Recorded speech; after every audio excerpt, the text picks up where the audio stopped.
Hi there. Welcome to Finnegan Fridays. Christian Finnegan joins me in just a moment. I just wanted to say hi and say thanks for listening and press and play and all the things I say in the intro before I bring the guest on. I don't really have a whole bunch more to add. Hope you're doing well, enjoying your weekend. Christian and I recapped some of the events of the week, mostly looking at the threats to comedy and entertainment that we've been seeing from South Park to Colbert and more. Also talked here at the top about him buying a new home. He's moving. They're moving, he and his wife Cambry, and we talked about that, what that's like. Always great, always love his perspective. Go support him and subscribe to his Substack at newmusicforolds.substack.com. You could see him performing August 9th and in Beacon, New York. So go check out all of that. Links in the show notes, as they are every day. Thanks very much for listening. Let's do it right now with Christian Finnegan. You can watch it on YouTube, youtube.com/standupwithpete. Or blue tinted. Part of it's because I'm in front of these big windows and there's sunlight with there's trees like leaves. And so I am literally getting a green reflection bouncing off the sweat of my face as I sit in this non-air conditioned little hum. One more question for my presentation. I've been taken lately to going on these types of my broadcasts and other people's. I've been lately taken to wearing a ball cap. Like, I just think I look good in one. I'm not saying I look horrible like this, whatever. It's all, but what do you? You're not saying that. I've heard other people. Other people. I mean, listen, every time I go on TV, I get attacked for. Usually they attack. Do you really? Oh my God! Usually they go for the veneers, which is hilarious. Some guy told me to tuck my teeth in, which I laughed real hard at, and then he called me a cuck.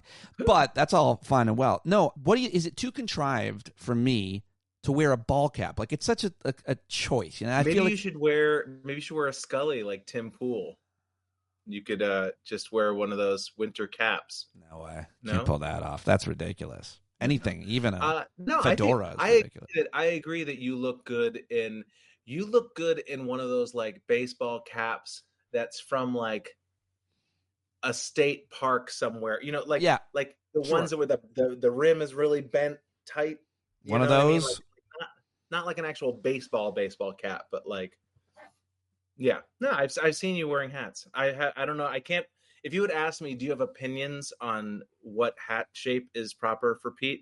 I would not have thought I have opinions, but apparently I've lately taken to have the dad hat. The cool white dad hat is now a pretty flat brim. Yeah. Oh yeah, so I'm doing that. Yeah, I'm getting a lot of compliments there. Listen, I want to ask you about what's going on with you because you have some personal news. We'll get into the news that affects all of us, but it's literally personal in the sense that no one else will care about it except for me. Yeah, but I think there might be some funny things about it, or just some interesting things about it that people could relate to. You've lived in Astoria, Queens for how long, and you're moving now to Jackson Heights.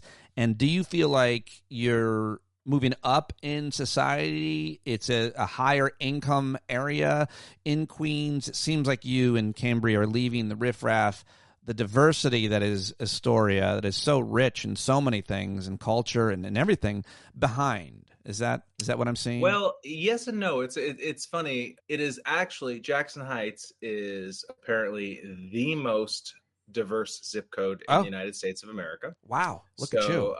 Yeah. So even more so than Astoria. Huh. Astoria is a bit younger. Generally speaking, just because it's close to the city and like a lot of people, and it's sort of the way it was for me as well. It's like for people who don't want to move to Brooklyn, but it's like they're still clinging to the notion of being in Manhattan. Astoria is about like, okay, I'll move to Queens, but like literally just across the river. Jackson Heights is a little deeper into Queens. It's a very, very diverse neighborhood, but the building we're moving into is definitely like feels like adults and I'm like a child. It's a co-op. And so, you know, everybody there feels like they're real adults. So I'm going to have to up my game. I love your wife's honest, vulnerable post. I got to talk to her about it, not you, because it's really interesting. She gave us like a tour and she talked about how she grew up in a shack, or she spent time living in a shack. Like she's lived in the worst place you can live for a sustained period of time. And now she just talked about how she has this kind of imposter syndrome, doesn't deserve this nice apartment. And it made my heart bleed for her. Also made me think, imagine if she had an even nicer apartment or an even nicer one than that. And why don't all people kind of have that perspective and a certain sense of guilt if they have 5,000 square feet to themselves, etc., and so on. Yeah, I don't know. I mean, I assume it's just that people, they are comparing themselves to what they thought they were going to get, or who else is living in, they're the people they went to high school and how they're doing. Right. You know what I mean? Right. I have to imagine that's the case. I always thought of myself as being like, not necessarily, I never thought of myself as like, I'm going to be richer than all the people I grew up with. I thought I'm going to be cooler than them. You are. Well, I thought I'd have better taste in music. I thought I would go do more interesting things. I thought I would know where better bars are, and probably that used to be the case. But I never thought of myself like, oh man, these people, I'm gonna financially leave them in the dust. Like that was never. I probably, to my detriment, it probably would have helped me if I did have a little more of that in me. But no, I am super thrilled about this situation. It's a little daunting, obviously, because we have to have like somebody's gonna have to like come and fix the kitchen, like in the bathroom, and so there's. I saw the movie The Money Pit. We've all seen or heard contractor nightmares, especially in the city. Just to be clear, so you were renting in the store. You now own this co-op, and we haven't signed yet, but we will. But you will. But so you'll be. You're saying we've been approved. You're saying that you now have to be responsible for all these things. I'm honestly offering my help, at least my tools. Thank you. And anything little, like don't ever call somebody where your pal Pete could come over with his tools. It makes me feel, you know what I mean? How you'd be stealing an opportunity for me to feel more kind of, helpful and people manly. Are always telling me about Pete Dominic's little tool, so that works out. Huh? Who's been saying like what people? And people have seen the tools. Oddly, my wife. That's weird. Well, she wants her sink fix. She knows so where her bread is buttered. All right. Well, congratulations. I don't know what any of that means. It's great. It's just it's going to be a lot of. I actually have to care about what my neighbors think now. I've never. What do you mean that? Why does that matter? Because it's a co-op, and so we've now met the co-op board, and it's very much like, oh, you guys are moving into 2D. Who's in 1D? Oh, that's Jim. Like everybody knows each other in the building, and I have always had a post-collegiate attitude towards New York City of like, a year from now, either I'm going to have moved or you're going to have moved, so we don't really have to be friends. Like we can just like. Oh, this is the good stuff. Yeah, I like this. Now you have to have a different type. I get it now. A different type of relationship with your neighbors than you did before because of the kind of the permanence and the mutual interest that you have in keeping this place because you all own keeping this place. Nice, whatever. Well, yeah, and the way co-ops work is like we're not going to technically own the apartment. We're going to own shares in the building, which is whatever. The same thing, the same point of you have interest in the building's well-being, and now so does your neighbor. And have any of them? Remember when looking forward to becoming the kind of person I absolutely would have hated. What was that joke you used to do when you introduced yourself as to your new neighbors and you went up and said, "Hi, I'm Christian." And they're like, "Oh yeah. That's a little much." Yeah, I learned my lesson. I do when I introduce myself, try my best to say, "Hello, my name is Christian," because when you say, "Hi, I'm Christian," people recoil, or they don't recoil, but they're just kind of like, "Why are you telling me this? We just met. We're just putting out the recycling at the same time. Why are you telling me about your religion?" Hi, I'm Baha'i. People wouldn't even know what that was. I'm of the Baha'i. I know. I'm of the Baha'i. Baha'i. Okay, well, congratulations. Very excited to see. You. And you'll learn, like, the little things. It's so great as a homeowner now. Even when I first bought this house, it wasn't available. But now, YouTube will tell you how to do everything and save you so much money. Like, you have an error code D5 on your washing machine, and instead of calling a guy and paying him $200, you can just be like, oh, I just need to do this simple thing. And so YouTube is your friend, homeowner. That's all I have to say. Yeah, I mean, it definitely, I'm looking forward to feeling challenged. And when I say challenged, I mean like mentally challenged. I'm looking forward to just seeing my own lack of manhood reflected back upon myself. Exactly. Yeah, but you get an opportunity. I went through that, and you get an opportunity to prove your quote manhood, and no one will give you credit. Like whenever I do fix the garbage disposal recently, and I was expecting some kind of medal ceremony. But I got like made fun of, or it's expected. Yeah, you're supposed to do that. What? Yeah, no, I just feel like my life is too much of an unadulterated winning streak. I feel like things are too good for me. I see that. And I succeed so constantly that the humbling nature of home repairs, I expect to bring me down to earth, to you, the plebs, so that we can. I can see that, and I hope it doesn't happen because you are on this streak. But now I don't need to make fun of you. But in the chat, it is fun to have the live chat with folks. One listener, Carrie, who I think you may know, Carrie, Christian, he's a big fan of yours. He said, "Why does Christian look like a little boy today?" It's because I don't have shit in my hair. And someone else answered later, said, "It's the hair, Carrie. It's flat. It's usually poofy." It's flat. It is flat. Hmm. I'm sorry. I'm like up in the woods, and I I keep forgetting that we are going live on these now, and so I'm used to just being able to hide. In fact, I was worried that the co-op board was going to watch these videos that we do. Understandably. Like, Understandably. Yeah. I've got something on you. I'm going to give it to the co-op board. We'll see what happens. Okay, let's see what happens. Let me ask you first. This week, one of the big things, and I really want to talk to you about it, is South Park and what they released yesterday. What do you think of South Park and those two guys? I really want to know your specific opinion on their comedy, them, everything they've done, and then, of course, what this is, this video of this new episode with Trump and the tiny penis and fucking Satan. It's amazing, but I want to know your thoughts on the whole South Park project and all of it, comedy-wise. It's funny, we've been around this point that it's like, I feel like everybody's been on every side of South Park at this point. Oh, is that right? I really honestly don't have a strong opinion. I haven't followed it. I'm always pretty impressed with their stuff. But I don't necessarily watch it that much. I don't know what that means. Right. But that's kind of, what I mean is that there was probably a certain point where you felt like South Park was on your side. There's probably a feeling where you felt South Park was punching down. There's probably a time where you felt South Park was righteous. There's probably a time you thought South Park was cowardly and kind of just taking the easy shots at the easy targets, all of which is true. I think that these two dudes, they are guys in the truest sense, not men, not boys, like guys, in the sense that like there is and I'm not saying that women don't have this. I'm just saying Matt Stone, Trey Parker. Matt Stone, Trey Parker. Yep. There is kind of I'm a naughty little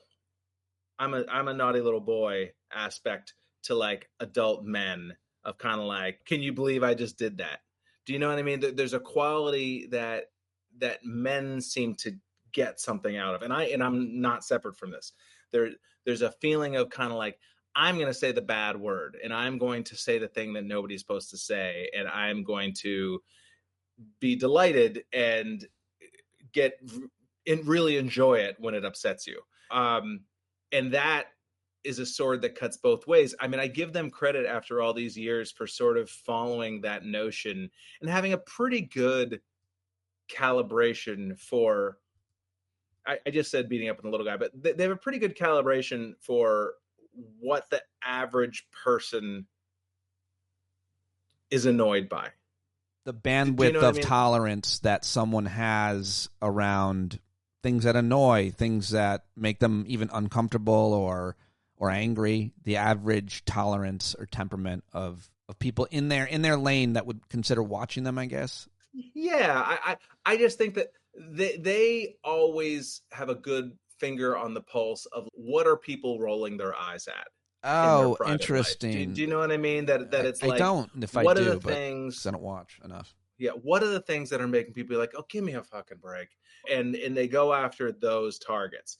And so sometimes that can be a pronouns thing, which a lot of people find annoying. And I'm not gonna lie, I have found it annoying in my life at various times. But where I always land with that is like, who cares if I find it annoying? People have to live their lives. If you tell me to call you a certain thing, I'm going to call you a certain thing, regardless of whether it annoys me. Like, life can proceed as planned with me being annoyed. It's not a big deal.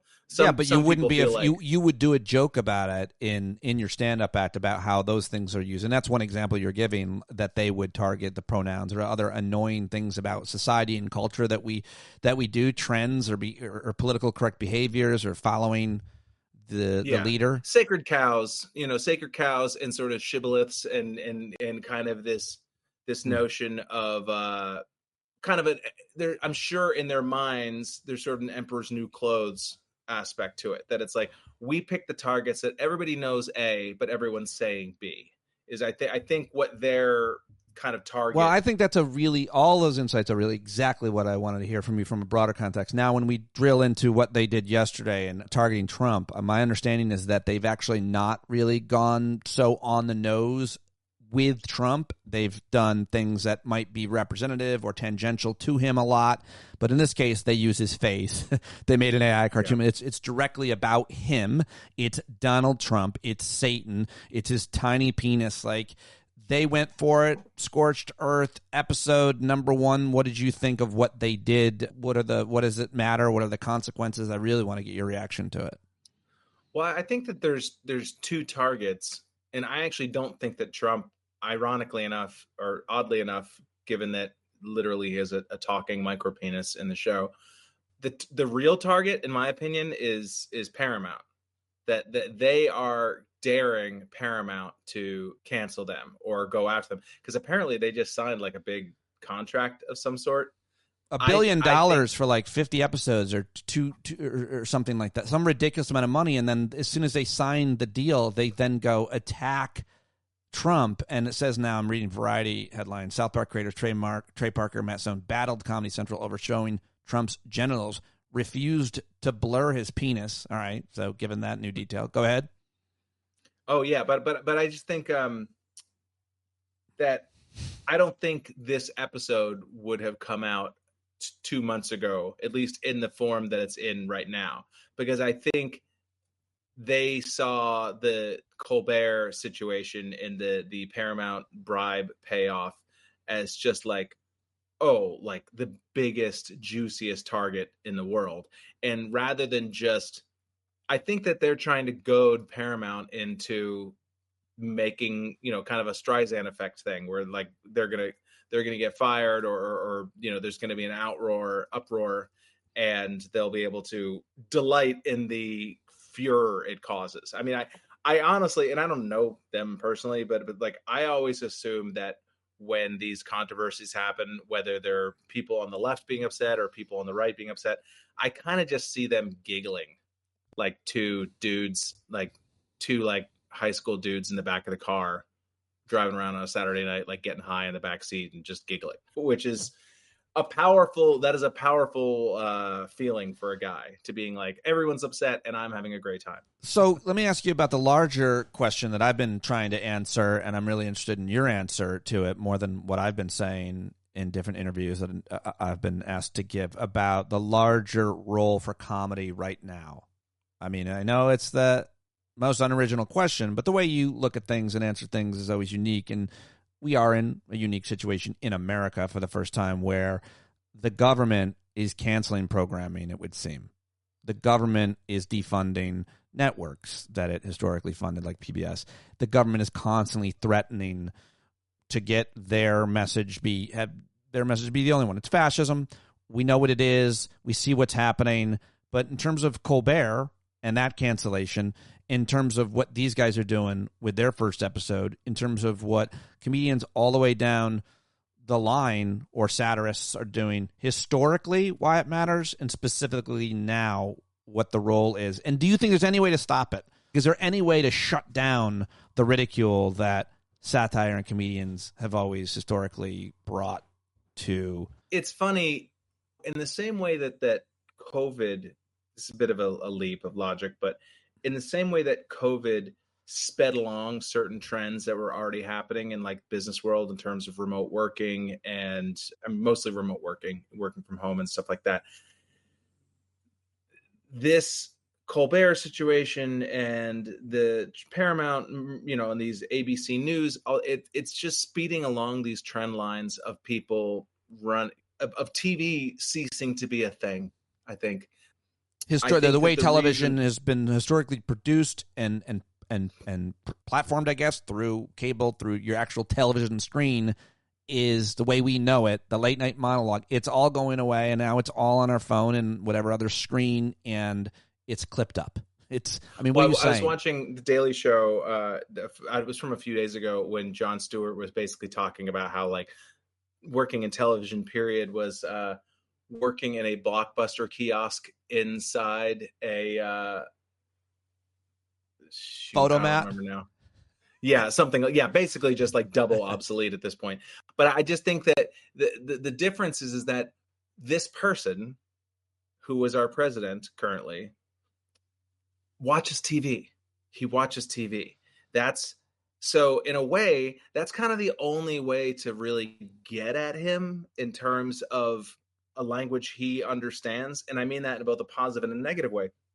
It's a reason why some right-wing blogger can publish 1,000 articles, and it's not going to mean as much to Trump as a 2-minute hit on Fox News, because he doesn't read. He watches news. He watches TV.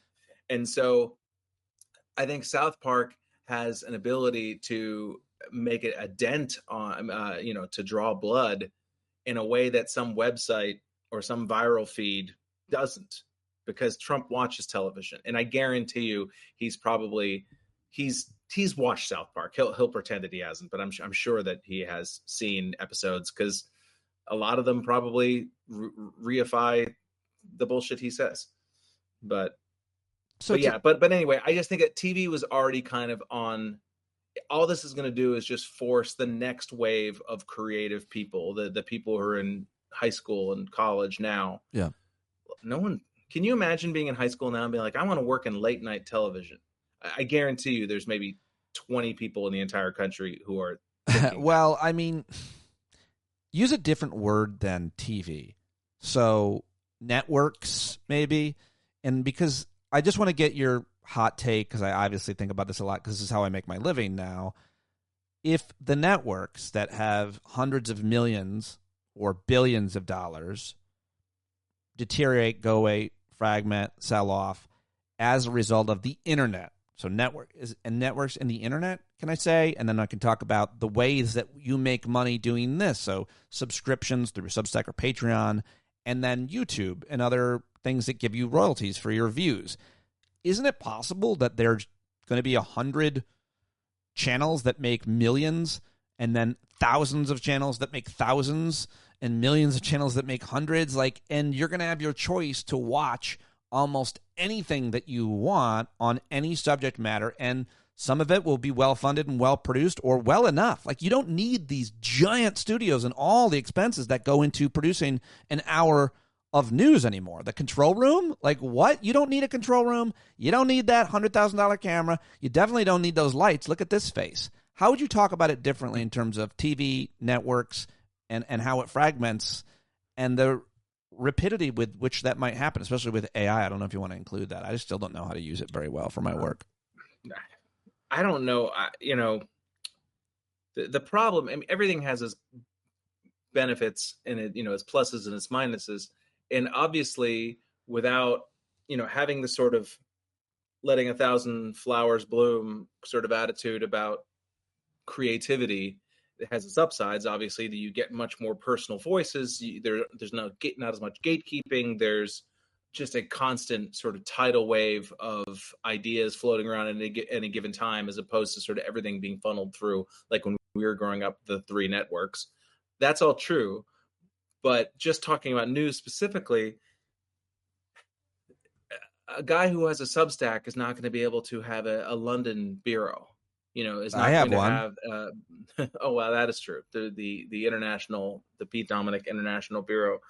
But investigative reporters, they're not going to be resourced in a way that you can do shoe leather journalism or have a quick, someone on the spot in the London bureau if there's a terrorist attack or something, whatever it might be. I hear what you're saying. Go ahead, more about the expenses and resources. Tim Mack, do you know the guy Tim Mack? Name sounds familiar. Yeah. Yeah, he I don't remember what media organization he was working for originally, but he was stationed in Ukraine for the first year and a half of the war. And then he either got fired or decided to leave and has kept his TimMack.com, counteroffensive.news. Yeah, okay, that must be where he's working for now. He was Substack. Working for like a larger, entity, but he's still in Ukraine, at least a lot, giving basically daily reports about what's going on the ground. Now that's great, but that's one guy, and he's doing this all himself. He's a one-man band. How much more thorough and how much more intrepid could his coverage be if he had actual like lawyers backing him up, or some sort of editors and producers and all of it. Yeah, no, he wasn't spending half of his time trying to get people to read a Substack. I mean, that's to me the danger of it. Is that it's like you have a bunch of people, and this is what I've said about social media as well as news. It's just like 10 million people dangling their keys saying, hey, hey, hey. That's the worst image. I hate it. It's exactly what I do. I hate you. Oh God. Oh yeah. There's got to be about 10 more of those that you can come up with off the cuff. I interviewed Christian today. I was taking a poetry course, like you do, and I remember it occurred to me at some point. I was like, oh, poetry. Everyone's writing it, nobody's reading it. It's because writing a poem is very engaging. Reading other people's poetry, a risk. I've gotten stuff out of it, but I don't get a lot out of all of it. but anyway, just quickly on Colbert, what do you think happens with him and that crew? I mean, this couldn't be working any better for him. He's completely liberated. It's not like he's 35 years old. I mean, how much longer was he going to do the show in its format at its pace? Right. Yeah. I mean, I think that honestly, this could not be working out any better for him. He's going to get to keep all that money. He's got like 7 months to do like the Michael Jordan farewell tour. Why don't they cancel him tonight? Why didn't they put him off the air yesterday? It's really stupid. I agree that it's like, if you're going to do this, you're basically just be like, no one gets all right, this. I talked about this. We're going to fire you in 7 months, and please don't make fun of us for those 7 months. Well, I mean, like when I got told my last day at SiriusXM, and because it wasn't like anything for cause, it was like, we're getting rid of the channel and we don't want to pay anymore and all that. They're like, this is your last show. But if you want to record like a goodbye or something, they let me record something. But even then, even though we were cordial, there was it wasn't weird. I hadn't done anything. No one gets to go on live the next day. The manager walks out, asks you for your ball, in my case, and that's it. It's a wrap. And Don Lemon and Shep Smith, I mean, usually the network anchor or whoever it is doesn't get a last show necessarily if it wasn't their choice to leave, I guess, right? Because they don't want them burning it all down. It's understandable, really. But that's the case when you're a bartender or you're a waiter. It's like, they don't. Right. They tell you when you show up because they don't want you robbing the place blind. Right. It's like, give me your key card. You're fired. Give me your passwords. Give me everything. Right. Yeah. Exactly. We don't want you taking all of our shit, much less our intellectual property. All right. Yeah, I think that they thought that they could kind of get away with some sort of plausible deniability by doing it this way. Had they met him? Had they met the guy? Like you knew. I said this. Like his psychology is pretty simple, Steve. I mean, I worked for him for 6 years, but I mean, I don't think you've had to do that. The guy is gonna come back way harder than however you hit him. Every time, like, and especially because he's done everything. I mean, granted, I don't watch the show on a regular basis, but when I've seen it, it's like, it's a little, he goes after Trump and stuff like that, but the comedy is made for a late night audience. Like, it's definitely softer and less abrasive. It's like, go watch some of those old Colbert Report clips. Go watch, like the dude can throw a punch when he wants to, and so I'll be interested to see what he does. All right, last question is, I don't know if you want to talk about any of these, but celebrities dying 3, maybe 4 this week. Hulk Hogan, Ozzy Osbourne, Malcolm Jamal Warner, and Chuck Mangione. Do you want to say anything about any of them and what they meant to you in any way, or do you have jokes? Well, they were the best laser tag team I've ever worked with. Let me just say. You played laser tag with that specific 4 group? Yes. That is very awkward. They all died in a tragic laser tag incident. Seems like you're next, that I would not imagine. Really made the news yet. This seems yeah, like no, I'm the one who killed them. Plane laser tag. I had hollow point laser tag. You went death and not just stun. I used an actual laser. Wow, not cool. I didn't know they all died. I thought Malcolm Jamal Warner tragically was drowned, and Ozzy was 76, and Ozzy, and then I'm not sure what happened to Hulk Hogan. If you want to believe what the government tells you, Pete. Well, Hulk Hogan, I think, died of the jab. I think that is what killed him. What a piece of shit. You'll speak ill of someone who just died? Yeah. I don't care. I mean, I won't speak ill necessarily of laughing at how people die, because to me it's always just a reminder of my own mortality, like right. of all of our mortality. And so, I'm not going to change my opinion that I had about somebody when they were living just because they died. I'm not going to necessarily take glee. I reserve morbid glee for a very specific set of people, many of whom are public figures, and then a couple of personal people in my life. But beyond that, I won't make joy just out of the fact that he died. But I'm not going to pretend that, like, were you a wrestling dude growing up? I was.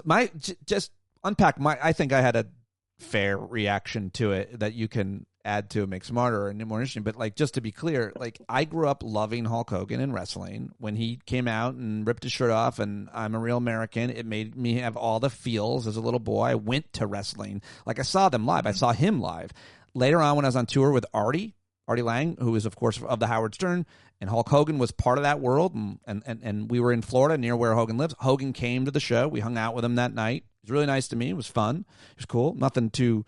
He came out on stage and we like picked up a folding chair and like pretend to hit him with it. It was fun. It was fine.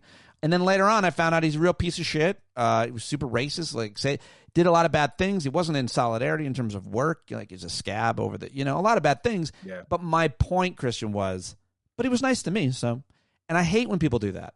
I know he was nice to me, but that's not how I'm judging him in his death or of his character. And I think that it always annoys me when people like, he was nice to my kid, signed my kid's autograph, but give him that. I appreciate that. That's nice. But at the same time, what about these things that he was known for? I have not been able, it's been years that I've been trying to find words for this, but I have this overarching theory about why there's a disconnect between people being nice in person and what their actions in the world are. And I don't know how better, in my mind, I have this binary that I think of as like interior goodness and exterior goodness. And what I mean by interior goodness is like, are you nice to the people around you? Will you help your friend move? Do you show up on time when you say you're going to be there? Are you a liar? Like, stuff that is how you relate to the people face to face, like actual people in your real life. And when I think of exterior goodness, I think of like, how are you treating people that you'll never meet? How are you relating to the world that isn't in your day-to-day life, but nevertheless are real human beings who deserve dignity and food and life and all these things? And I think that a lot of conservatives think that if they are good in an interior sense, that it doesn't matter what they do in an exterior sense. Well, even if you didn't want to use the word conservative, because it might inflame some, and I certainly agree it's true, some people think that the character is about how you treat people in person, one-on-one, versus finishing your point. Sorry. Yeah. Well, no, but I say, and I don't mean to both sides this, but I could make the argument that people on the left tend to invert that slightly, where it's like, hey man, I volunteer, I go to the marches, I do all of these things, therefore it doesn't matter that I blew you off when I said I was going to meet you at 3:00, or it doesn't matter that I owe you that $50, I'm never going to pay it back. You know what I mean? That they almost use the I'm such a moral person on a global scale. That's a great one. Yes. That I can be a piece of shit. And I think that's why a lot of conservatives, they think we're the assholes, because on a face-to-face basis, I think a lot of times people on the left, that's where their challenges lie. But when it comes to someone who's famous or influential, I will often judge them on. I try to have a nuanced, thoughtful reaction to people, especially when they die and they're well-known people. But if they supported like ideas or perpetuated ideas or policies that did like bad things to large groups of people or the environment, or made their money in an unethical way where they put profit over people's lives, and like I don't have a lot of problem. That's how I judge them, is what I'm saying. And by the way, Carrie said in the chat again, Christian once said something like, I won't speak ill of the dying, but the dead can go fuck themselves, in reference to Rush. Yeah, that's very, yeah. Rush I was very smart when I said that. We get another laugh at it. It's great. But yes, yes, people who are in the process of dying, I take no joy in that, just because I just feel like a black hooded figure over my shoulder.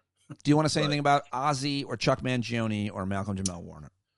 Ozzy, of course. I mean, Ozzy's Ozzy. And every couple, you have movies and TV shows and music that you like that your wife doesn't like, and vice versa. And then hopefully in a relationship, there's some sort of Venn diagram overlap. And with Cambry and I, it's like 80s metal. That's the stuff that we were both into. And you could argue that she is still not transitioned out of that phase. But so we were actually have you ever heard of the band Ghost? I don't think so. It's a Scandinavian band, and they wear crazy makeup and costumes, and all the songs are about Satan, but they're fun. It's kind of goofy. And they were playing Madison Square Garden. They're a very popular band. And we were seeing Ghost the night that Ozzy died. And so there was a nice tribute to Ozzy in the middle of the show. And we've been listening to Ozzy's Boneyard on Sirius XM for the past few days, as they've been playing all Black Sabbath and stuff like that. So I mean, Ozzy's Ozzy. I mean, he's a seminal figure. And Malcolm Jamal Warner, I'm sure he was a nice fella. I interviewed him. He was real nice. He's real. Yeah. I interviewed him, and he was like, when I did that a couple of years at the Insight Channel, was it 3-4 years? Then when they were feeding me all the celebrities, so I always did end up you always end up at the conclusion, especially someone you grew up with, like, are they the person I hoped and thought they would be, or did they surprise me? And he was just, I think he probably knew that, like a lot of other people, we grew up with you. So if you see someone around a certain age, Jason Bateman, Malcolm Jamal Warner, we think we know you, so you're going to be the guy we hope you are. And he was cool and down to earth, and made me feel like he knew me. And that was really nice and thoughtful. So a long time ago, I was doing a show on TV Land, and they had their TV Land Awards. And so I got to do the red carpet, like, announcements. Oh, cool. Yeah. But the night before the ceremony, I did like 45 minutes of stand up for like their ad reps that had all come in for the TV Land Awards. Not fun. But in the audience, they had a few ringers. They had Tom Wopat from Dukes of Hazzard. Dukes, let me see if I can name him. Yeah. Adam West. Batman, yes. Marion Ross. From Happy Days. Mom and Happy Days? Yes, Mrs. Cunningham. Yes, absolutely. Yeah. Christopher Knight. Is he a Brady Bunch? Peter Brady. Peter Brady. 4 for and 4. Of course, Eric Estrada. Were all in the audience. That was amazing. You did a 45-minute set for them? Did you? Yeah. How'd you do?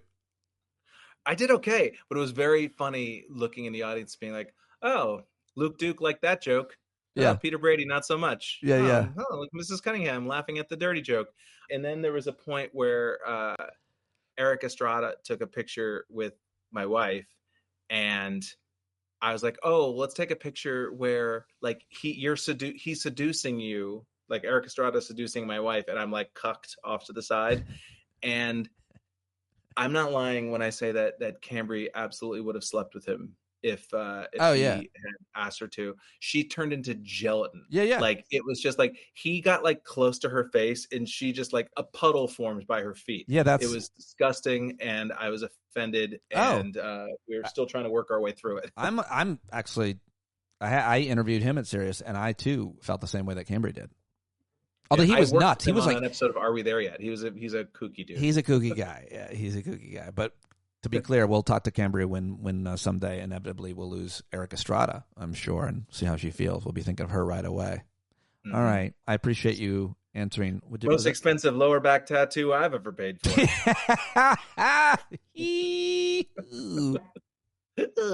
Sorry. All right. I will let you go into your weekend, but I appreciate you spending some time with us. As always, Christian Finnegan. Thank you. And thanks everybody for watching live. Don't go anywhere. I got to tell you something. Thanks everybody for watching live. And this will post later on today. And I'll say all the things about Christian on the recording. But if you're watching live, you should go see Christian August 9th. Yes, please. In Beacon, New York at the Howlin', which is a great venue. And subscribe to his Substack, New Music for Olds. If you're watching live, go do those things. If you about to go on an August hiatus, but it will. I'm gonna so I can move. But yes. Any other plugs? Please sign up. Any other plugs before I end the stream? Any other plugs? I'm gonna be trying to book some road work and stuff soon, but nothing. Stuff in the kiln, but nothing ready to. Stuff in the kiln. See him doing pottery. Also at the Howlin' after his comedy show. Line of pottery. Thanks, everybody. I'll talk to you later. I mean, Pete and I are gonna do pottery like in the movie Ghost. Like Pete's gonna have his arms around me. Like I thought it was the other way. I thought it'd be the other way around. I thought you'd be the big spoon, but fine. Yeah, I probably should be the big spoon. Whatever you want. All right, we'll do it. Looking forward. Bye, everybody. All right, there he goes, Christian Finnegan. newmusicforolds.substack.com. See him in Beacon on August 9th, and have a great rest of your weekend. I'm probably not going to be here Monday. Maybe I'll be here Monday with a conversation. Probably won't be. I'm going to take Monday off and return, I think, to normal schedule format in the middle of the week, and we'll see what happens, because I'm trying to spend some time with Julia as well, if she'll allow for it. So thanks for being patient with me. Thanks for listening, you bumblebees, all the way to the end, and I will talk to you next week.